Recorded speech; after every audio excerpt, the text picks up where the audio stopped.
मी mechanical second इयरचा विद्यार्थी आहे आणि आजचा जो कार्यक्रम आहे आपला म्हणजे आपल्या महामानवांची जी जयंती आहे जी आपण आज इथं साजरी करतो ही मुख्यतः प्रत्येकाला माहिती आहे आणि खरं तर आपल्या समाजातील 70% लोकांना हे फक्त एवढ्यासाठी माहिती आहे की त्यांनी आपल्या संविधानाची निर्मिती केलेली आहे किंवा ते दलित समाजाचे सर्वात मोठे नेते आहेत. पण खरं तर हे फार कमी लोकांना माहिती आहे की त्यांची खरी कारकीर्द ही खूप मोठी आहे आणि त्याचा पूर्ण जर आपण काळ हा अभ्यासला आणि जर आपण त्या अभ्यास करण्यासाठी जर चालू केला तर खरं तर आपल्याला तेवढा वेळ पुरणार नाही. पण त्यातील काही असे मुद्दे आहेत जे आपल्या प्रत्येकाशी रिलेटेड आहेत आणि जे आज मी तुमच्याशी शेअर करू इच्छितो. तर सर्वात आधी तर आपण त्यांच्या बालपणापासून सुरुवात केली पाहिजे कारण त्यांची कारकीर्द तिथून सुरू झालेली आहे. तर हा सर्व प्रवास सुरू होतो MP म्हणजे मध्य प्रदेश येथील महू या गावामध्ये 14 एप्रिल 1891 साली रामजी सपकाळ आणि भीमाबाई सपकाळ किंवा भीमाबाई आंबेडकर जे पुढे जाऊन त्यांचे नाव पडले यांच्या पोटी हे भीमपुत्र हे 14वे त्यांचे अपत्य होते. 14वे आणि सर्वात लहान मूर्ती त्या घरामधले होते.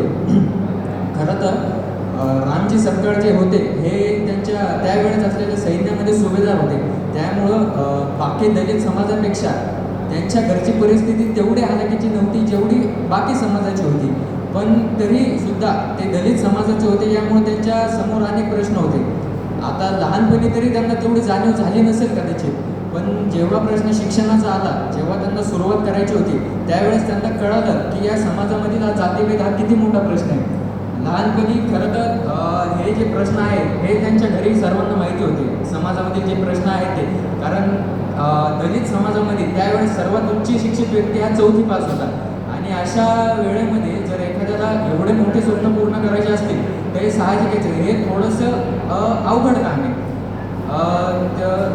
जर आपण बघितलं इतर दलित मुलांना खरं तर शाळेमध्ये जाण्याची संधी दिली जात नसे म्हणण्यापेक्षा त्यांना कुणी एक्सेप्टच करत नव्हतं मुळात त्यावेळेस. कारण बाकी समाजाची अशी मान्यता होती जे स्वतःला जे उच्चवर्णीय जे लोक समजतात जे स्वतःला देवांचे अंश जसे म्हणतात त्यांची अशी मान्यता होती की जी दलित मुलं जे आहेत किंवा दलित समाज जो आहे त्यांच्या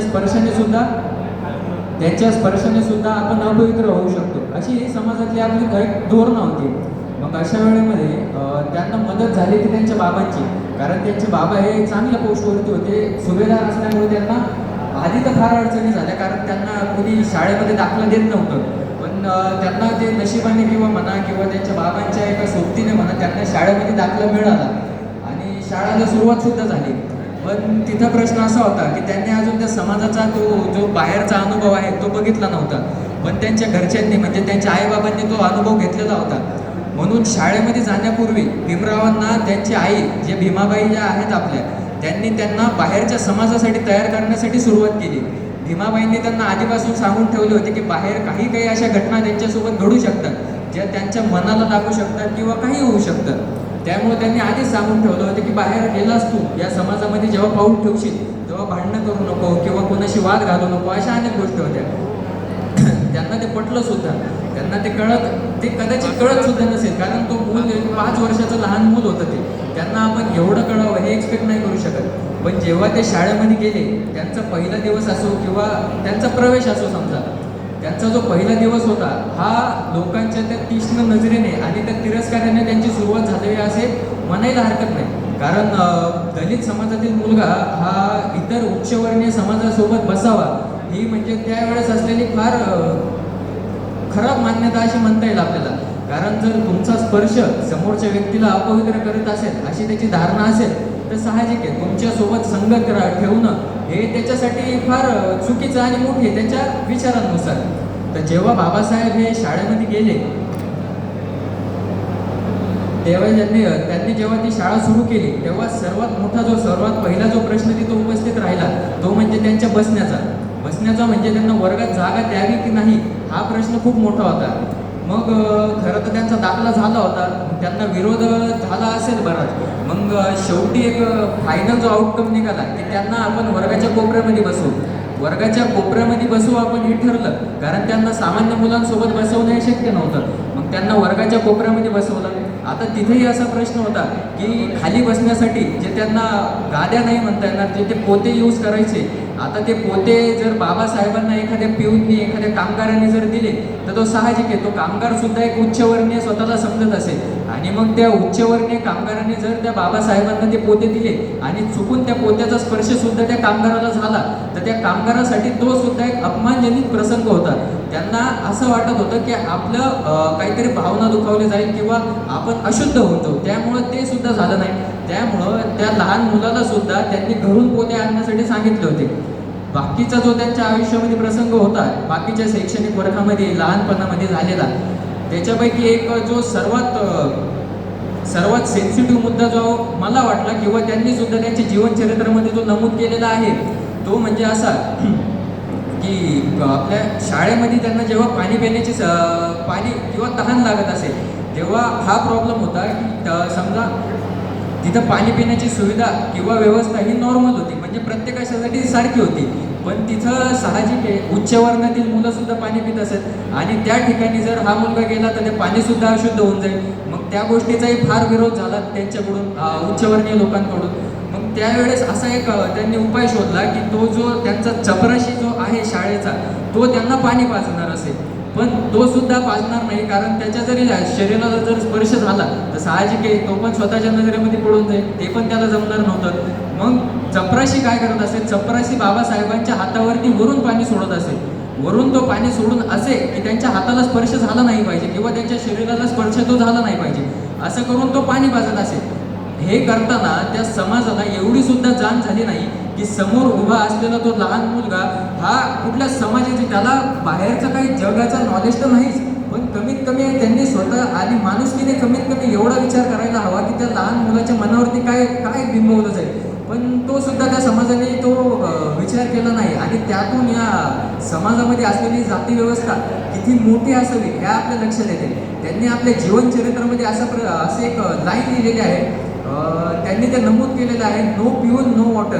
म्हणजे ज्या दिवशी चपराशी तो आला नाही किंवा तो गैरहजर असेल त्या दिवशी बाबासाहेबांना पाणी मिळणं शक्यच नाही, मुळातच शक्य नाही. आणि ह्या ज्या घटना लहानपणी झाल्या ह्या कुठल्या समजूतदार किंवा मॅच्युअर व्यक्तीसोबत होत नव्हत्या, ह्या एका लहान मुलासोबत होत होत्या. तरी बाबासाहेब नक्कीच एकदम हुशार विद्यार्थी, एकदम उच्च कोटीतील म्हणण्यास त्यांना हरकत नाही. त्या लेवलचे जे विद्यार्थी होते त्यांनी पास केले, अभ्यास केला, श्रम केले. त्यांनी मॅट्रिक म्हणजे 10वी कशी पास केली, कशी म्हणजे बाकीच्या संघर्षांशी मिळून, कारण ते मुळातच हुशार असल्यामुळे त्यांना शैक्षणिक वाटचाल खूप अवघड गेली नाही. पण हे जे समाजासोबत राहणं जे होतं त्या गोष्टींनी त्यांना कुठेतरी अडथळा आणला. 10वी पास झाले, आता पुढील शिक्षण त्यांना घ्यायचे होते. खरं तर त्या समाजामध्ये 4थी नंतर पुढे शिकणारा तो पहिला विद्यार्थी होता, त्यामुळे तिथूनच त्यांच्या कारकिर्दीची सुरुवात आपल्याला माहिती की किती उच्च याने झालेली आहे. त्यानंतर मग त्यांना मॅट्रिक नंतर पुढील शिक्षण करायचे होते. आता पुढील शिक्षणासाठी खरं तर पैसा लागतो, पैसा, आणि त्यावेळेस त्यांची परिस्थिती खूप चांगली नव्हती. जी फायनान्शियल कंडिशन ज्याला आपण म्हणतो ती काही फार उत्तम नव्हती, कारण 14 मुलं होती घरामध्ये किंवा समाजामध्ये सुद्धा असं काही खास त्यांना वर्तवणूक नसेल, त्यामुळे फायनान्शियल सपोर्ट त्यांना नव्हता. मग इथे जे त्यांच्यासाठी देवदूत म्हणण्यास हरकत नाही, जे देवदूत बनून जे आले ते त्यांचे जे शिक्षक होते कृष्णाजी आंबेडकर हे सरनेम त्या कृष्णाजींनी त्यांना दिलेलं आहे. त्यांचे आधीचे सरनेम हे सपकाळ होते आणि त्या शाळेनंतर आल्यानंतर ते अंबावडेकर झाले आणि त्या शिक्षकांनी त्याचे स्वतःचे नाव जे आडनाव जे आहे आंबेडकर हे बाबासाहेबांना तिथे दिले होते, त्यामुळे त्यांचे नाव आडनाव जे आहे ते आंबेडकर असे पडले. तर समोर जाऊन मॅट्रिक नंतर त्या कृष्णाजींची त्यांना मदत झाली. कृष्णाजींनी काय केलं, कृष्णाजींनी त्यावेळेचे बडोदा संस्थानचे जे महाराज होते सयाजीराव गायकवाड तृतीय यांच्याशी त्यांची भेट घडवून दिली, कारण सयाजीराव गायकवाड हे त्यांच्या संस्थानामार्फत अनेक कार्यक्रम राबवत असत गरीब मुलांसाठी. मग कृष्णाजींनी त्यांची भेट घडवून दिली आणि इथे एक विशेष जी गोष्ट आहे ती म्हणजे कृष्णाजी हे उच्चवर्णीय होते. उच्चवर्णीय असून त्यांनी त्या दलित मुलाची जात न बघता त्या मुलाचा दृष्टिकोन आणि त्या मुलाची बुद्धी बघितली. हे आपण एक चांगला पॉईंट ऑफ व्ह्यू जो आहे तो काही उच्चवर्णीय लोकांमध्ये सुद्धा आहे हे आपल्याला लक्षात येते. तर कृष्णाजींनी आपल्या सयाजीराव गायकवाडांशी त्यांची भेट घडवून दिली. सयाजीराव गायकवाड यांना सुद्धा त्यांची बुद्धिमत्ता ही आवडली म्हणा किंवा त्यांनी ते प्रभावित झाले असं म्हणा. त्यांनी ते प्रभावित झाले आणि त्यांनी बाबासाहेबांना उच्च शिक्षणासाठी फायनान्शियल मदत केली आणि तिथून मग बाबासाहेब हे मुंबईमधील एल्फिन्स्टन कॉलेज जे आहे, जे एक प्रचलित कॉलेज आहे, तिथून त्यांनी बाबासाहेबांनी पॉलिटिकल सायन्समध्ये डिग्री मिळवली. पॉलिटिकल सायन्स अँड इकॉनॉमिक्समध्ये ते त्यांनी पदविका मिळवली. पण तरीही त्या माणसाची जिद्द एवढी होती की त्या माणसाला तिथं थांबून असं समाधान भेटत नव्हतं. मग त्यांना अजून उच्च शिक्षण करायचे होते. आता याच्या बाहेर उच्च शिक्षण म्हटल्यावर त्यावेळेस भारताची जी परिस्थिती होती, साहजिक आहे काही अशा गोष्टी होत्या ज्या आपल्याकडे अवेलेबल नव्हत्या म्हणा किंवा उपलब्ध नव्हत्या. मग त्यांना जो मार्ग सुचला की त्यांना बाहेर जाऊन शिक्षण घ्यायचे होते. म्हणजे जे उच्च शिक्षण आहे, मास्टर्स असो किंवा काही, त्यांना ते बाहेर जाऊन घ्यायचे होते.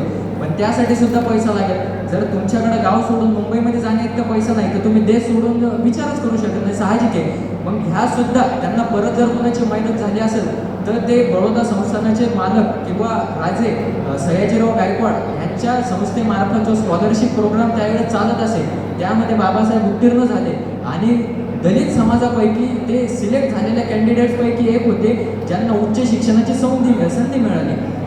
तिथून एल्फिन्स्टन कॉलेजमधून 1912 त्यांना पदविका प्राप्त झाली आणि पुढे 1913 साली ते न्यूयॉर्क येथील कोलंबिया विद्यापीठात गेले. कोलंबिया विद्यापीठात त्यांनी इकॉनॉमिक्समध्ये मास्टर्स मिळवण्यासाठी त्यांच्या वाटचालीस सुरुवात झाली किंवा अभ्यासक्रमास सुरुवात झाली. तिथं त्यांनी ते केलं.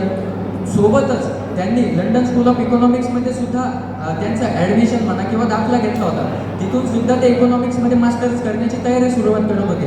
पण इथं एक गोष्ट जी आडवी आली या प्रवासामध्ये ती म्हणजे जेव्हा त्या स्कॉलरशिप प्रोग्राममध्ये त्यांना जे काही प्राप्त झाली धनराशी किंवा ते एका अटीवरती झाली होती की जेव्हा बाबासाहेब हे विदेशामधून शिक्षण करून परत येतील तेव्हा त्यांना बडोदा संस्थांमध्ये काहीतरी 3 वर्षाचा काहीतरी कालावधी होता, त्यांना त्या संस्थेची सेवा करायची होती. या एका गोष्टीवर या एका अटीवर बाबासाहेबांना त्या प्रोग्राममध्ये काय म्हणता येईल आपल्याला त्यांना प्रवेश मिळाला आणि ते उच्च शिक्षणासाठी गेले. तेव्हा कोलंबिया युनिव्हर्सिटी येथून त्यांची इकॉनॉमिक्समध्ये जे प्राधान्य मिळालं त्यांना ते पदविका प्राप्त झाली. तसेच लंडन स्कूल ऑफ इकॉनॉमिक्समधून सुद्धा त्यांचा जो प्रवास होता तो चालूच होता. पण तो प्रवास अर्ध्यामधून त्यांना संपावा लागला कारण त्या स्कॉलरशिपचा जो वेळ होता तो संपला होता आणि त्यांना परत विदेशातून न्यूयॉर्कमधून भारतामध्ये येण्यास गरजेचे होते आणि बंधनकारक सुद्धा होते. आता विचार करा, समजा आजच्या दिवसामध्ये किंवा आताच्या काळामध्ये MPSC मधून एखादा मुलगा PSI झाला गावामध्ये तर त्या मुलाचे सत्कार होतात, त्या मुलाची रॅली होते, त्या मुलाचे बॅनर लागतात, हजारो गोष्टी होतात. आणि तो माणूस जो भारतामधील पहिला इकॉनॉमिक्समध्ये मास्टर्स घेऊन आला होता विदेशामधून तोपर्यंत कुठलाही उच्चवर्णीय असो कुठल्याही जाती धर्माचा माणूस असो हा एवढा उच्च शिक्षित झाला नव्हता. मग तो माणूस जर परत आला, जर त्या माणसाचं जर एवढं कारकीर्द जर आपलं एवढं नाव भारताचं जातीपातीचं एक पॉईंट ऑफ व्ह्यू साईडला ठेवून आपल्या भारताचं आपल्या देशाचं नाव जर त्या माणसाने एवढं पुढे नेलं आपण त्या माणसाचा कमीत कमी सत्कार करायला हवा. हे असं घडलं पाहिजे होतं. पण ती समाज मानसिकता अशी होती तिथं जी त्यांच्या रस्त्यामध्ये आडवी आलेली गोष्ट होती ती म्हणजे त्यांची जात, बाकी काहीच नाही. ते दलित समाजाचे संबंधित होते त्यामुळे फक्त त्यांचा काही सत्कार नाही, काही नाही. बरं ठीक आहे. त्यानंतर ते तिथून थेट बरोदा येथे पोचले. बरोदात त्यांच्यासोबत जी घटना घडली, आता तो माणूस जो भारतरत्न आहे, महामानव ज्याला आपण म्हणतो, ज्या माणसाची बुद्धीची क्षमता ही अतुलनीय आहे असं म्हणण्यास हरकत नाही, तो माणूस इकॉनॉमिक्समध्ये मास्टर्स करून भारतामध्ये परत आला. पण तिथं त्यांच्याशी एक जो प्रॉब्लेम त्यांच्यासोबत घडला तो माणूस एक बराच कालावधी बाहेर राहिले होते ते. आणि ते जिथं होते म्हणजे न्यूयॉर्क इथं मुळात जातीवादी हे काही गोष्ट नाही तिथं. हो, तिथं वर्णव्यवस्था सुद्धा नाही, पण तिथं जो रंगाचा भेदभाव आहे. पण बाबासाहेब हे सावळ्या रंगाचे म्हणजे आपल्या तुमच्यासारखेच होते त्यामुळे त्यांना तो वर्ण आपल्या रंगाचा भेदभाव हा काही फारसा जाणवला नाही त्या ठिकाणी. त्यामुळे ते स्वतंत्रपणे शिक्षण कंप्लीट करू शकले त्यांचे. ते जेव्हा परत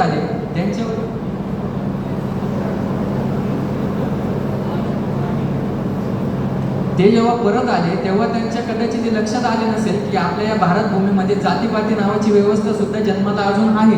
ते जेव्हा परत आले त्यांना तिथं साधं घेण्यासाठी सुद्धा कुणी गेलं नाही.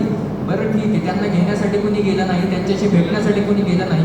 इकॉनॉमिक्समध्ये एवढा मास्टर्स केलेला व्यक्ती तिथून बरोडा संस्थानामध्ये गेला रेल्वेवरून. तिथे गेल्यानंतर सुद्धा त्यांना तिथं ग्रेट करण्यासाठी सुद्धा कुणी आलं नाही. बरं, तिथंही त्यांच्याशी अशी वागणूक झाली जी नाही व्हायला पाहिजे होती. कारण जो माणूस एवढं उच्च शिक्षण घेऊन तिथं आलेला आहे त्याच्यासोबत अशी वागणूक होणं म्हणजे एक अमानवी गोष्ट ज्याला म्हणू शकतो आपण, ती घडली. त्यानंतर त्यांच्या करारानुसार त्यांना एक पद देण्यात आलं होतं. त्यांना सैन्य सचिव बरोदा येथे ते पद देण्यात आलं होतं आणि ते तिथं कार्यरत होणार होते. तिथून जेव्हा ते बाहेर निघाले ते जे काही डिस्कशन झालं असेल किंवा जे काही झालं असेल त्यानंतर जे तिथून बरोदामधून ते बाहेर आले. आता त्यांना तिथं राहण्याची सोय हवी होती, कारण साहजिक आहे बरोदा हे त्यांचं गाव नव्हते, तिथं काही त्यांचे घर नव्हते किंवा कोणी नातेवाईक नव्हतं. बरोदामध्ये त्यांना एक लक्षात आलं होतं झालेल्या इन्सिडेंटवरून की जातीपाती नावाचा विषय जो आहे तो त्यांच्या परत लक्षात आला की अशी गोष्ट आहे अजूनही अस्तित्वात. तिथून त्यांना हे तर माहिती होतं की हिंदू धर्म किंवा बाकीचे जे धर्म आहेत त्यांच्यामध्ये ज्यांच्यामध्ये जाती धर्माचा कॉन्सेप्ट आहे ते तर त्यांना मुळातच जागा देणार नव्हते. मग त्यांच्या असे लक्षात आले की जैन धर्म जो आहे त्या जैन धर्मामध्ये जाती नावाची व्यवस्था नाही आहे. मग त्यांनी असं ठरवलं की आपण जैन धर्माशी संबंधित एखाद्या हॉटेल म्हणा किंवा धर्मशाळेमध्ये आपण आसरा घेऊ. मग ते तिथून जैन धर्माच्या एका हॉटेल म्हणून आपण त्याला, तिथं ते गेले. तिथं त्यांच्या अशा लक्षात आले की जो व्यक्ती हिंदू समाजासाठी अस्पृश्य आहे तो व्यक्ती ईसाई समाजासाठी सुद्धा अस्पृश्य आहे, तो ख्रिश्चन व्यक्तीसाठी सुद्धा अस्पृश्य आहे आणि तो जैन व्यक्तीसाठी अस्पृश्य आहे. ही मानसिकता आहे. बरं ठीक आहे, त्यांनी तिथं थोडंसं बोलचाल केली तिथं असलेल्या व्यवस्थापनाशी आणि एक नकली नाव, एक फेक नाव जे आपण म्हणू, त्यांनी स्वतःचे चुकीचे नाव तिथं नमूद केले आणि तिथं त्यांना एक राहण्यासाठी एक खोली भेटली. दुसऱ्या दिवशी ते कामावरती गेले. त्यांनी ते बरोदा संस्थानामध्ये सैन्य सचिवचे जे पद होते तिथं ते कार्यरत झाले. तिथं त्यांच्याशी असे काही प्रसंग घडले जसे त्यांचा जो पिऊन होता किंवा त्यांचा जो कामगार होता तो त्यांना फाईलही हातात देत नसे, कारण तो सुद्धा एक उच्चवर्णीय व्यक्ती होता. त्यामुळे त्यांना स्पर्श केला तो कितीही ज्ञानाने मोठा असला माणूस तरी तो माणूस जातीने लहान होता असं त्यांना वाटत असेल. त्यामुळे त्यांना स्पर्श केला तर साहजिक आहे तो माणूस सुद्धा अपवित्र होऊन जाईल. त्यामुळे त्यांना ती फाईल सुद्धा फेकून देत असेल. असे बाकीचे जे काही घटना घडतात त्यांना त्या गोष्टीचा त्रास झाला असेल पण त्यांच्याकडे पर्याय नव्हता. त्यांचा ते जैन जिथं जे राहत होते तिथं 11वा दिवस होता आणि तिथं त्यांच्या खोलीच्या बाहेर तरुण हे काठी म्हणा किंवा काही शस्त्र म्हणा हे घेऊन तिथं बाहेर त्यांना उभे दिसले.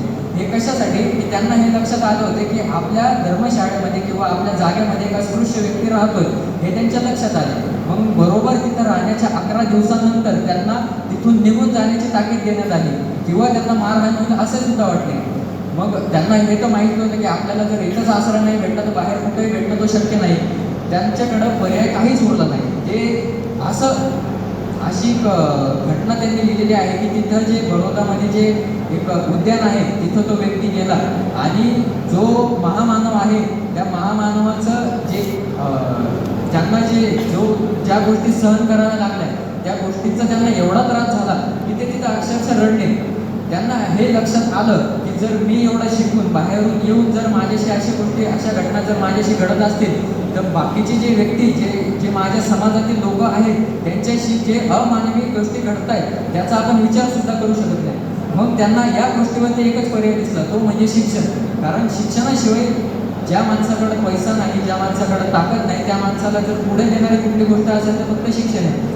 त्यांनी जी त्यांची जमापुंजी जी होती काही जो पगार पाणी काही असेल त्यांनी ते थोड्याफार गोष्टी जमा केल्या आणि ते परत त्यांचं पुढचं शिक्षण पूर्ण करण्यासाठी न्यूयॉर्क इथं चालले गेले. तिथं त्यांनी ते पुढचं शिक्षण त्यांचं कंप्लीट केलं. ते फार लांब आहे त्याच्यावरती आपण जाणार नाही वेळेची गोष्ट असल्यामुळं. ते जेव्हा परत आले तेव्हा त्यांना समाजकार्य चालू करायचे होते. त्यांचे हे लक्षात आले होते की आपण स्वतःबद्दल विचार करून काही होणार नाही. आपल्याला जर विचार करायचा आहे तर आपल्याला या समाजाचा विचार करायचा आहे, आपल्या लोकांचा विचार करायचा आहे. त्यासाठी त्यांनी समाजकार्याची सुरुवात केली. या समाजकार्यामध्ये ते जेव्हा परत आले तेव्हाही त्यांना कोणी ओळखलं नाही म्हणा किंवा त्यांचं काही असं त्यांच्याशी कोणी संबंध काढला नाही. पण इथे जो सर्वात मोठा व्यक्ती जो समोर आला जो कुठल्याही जाती धर्मापेक्षा मोठा होता ते आले ते म्हणजे राजेश्री छत्रपती शाहू महाराज. छत्रपती शाहू महाराजांनी त्यांना ग्रेट केलं. शाहू महाराज त्यांना भेटण्यासाठी गेले आणि त्यांच्यामध्ये जी बोलचाल झाली शाहू महाराजांनी त्यांच्या सभेमध्ये हे स्वतः म्हटलेलं आहे की माझी या समाजाला जी दिशा देण्याचे जे माझे काम होते ते माझे आजपासून ते पूर्ण झालेले आहे आणि आता तुमचा नेता कुणी असेल तर ते आहे डॉक्टर बाबासाहेब आंबेडकर. त्यानंतर अनेक घटना त्यांनी केल्या, जो 14 तळ्याचा सत्याग्रह असेल, मनुस्मृती दहन असेल, हे अशा अनेक त्यांनी समाजासाठी घटना केलेल्या आहेत. पण त्यानंतर जो त्यांचा मेन जो त्यांनी जे कॉन्ट्रीब्युशन जे दुसऱ्यांना दिले आहे ते म्हणजे त्यांनी महिलांसाठी जे गोष्टी केलेल्या आहेत. खरं तर खरं तर अनेक महिलांना सुद्धा हे माहिती नाही की बाबासाहेबांनी आपल्या जीवनाची किंवा आपण आज जे इथं आहोत त्यामध्ये बाबासाहेबांचं असेल, सावित्रीबाई फुलेंचं असेल, महात्मा ज्योतिबा फुलेंचं असेल, वस्ताद लहुजी साळवेंचं असेल, मुक्ताई साळवेंचं असेल, हे किती कॉन्ट्रीब्युशन त्यामध्ये आहे. त्यामध्ये महात्मा ज्योतिबा फुले आणि सावित्रीबाई फुलेंचं तरी आपल्याला बऱ्याच